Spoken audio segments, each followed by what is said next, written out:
Hi, this is Erin from Bridgeville and South Bay Township Libraries. In celebration of summer, we'll be making a strawberry spinach salad with a balsamic poppy seed dressing. Be sure to look for more recipes in the library's cookbook collection and in its ebook collection. Well, let's see what we'll need for this recipe.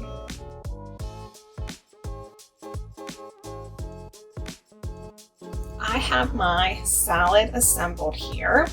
I just combined all of the ingredients for it into a bowl. So I have my spinach, my strawberries, some red onion cut up, and then I toasted my pecans in the oven at 350 degrees for about 8 minutes. You could also substitute in walnuts, or if you have a nut allergy, just leave them out altogether.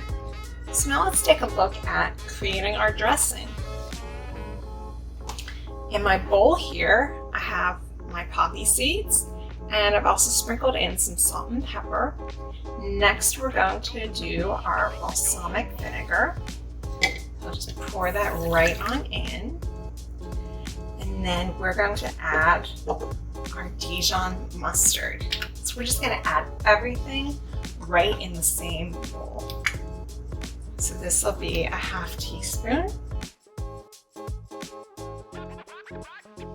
And then I'm going to do some honey.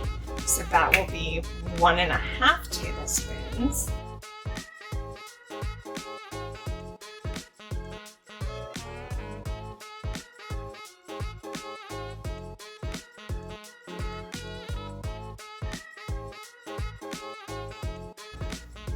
Then we're going to do 3 tablespoons of olive oil.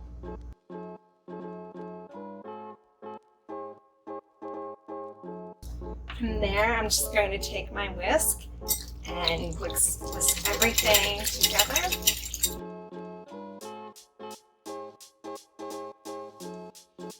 Just like that, and that'll be my dressing. So this will stay refrigerated in an airtight container for up to 5 days if I don't want to use all of it immediately. But you can stir it and serve it on your salad right away. And that's how you make a poppy seed dressing for your strawberry salad. Thank you for tuning in, and have a wonderful day, everyone.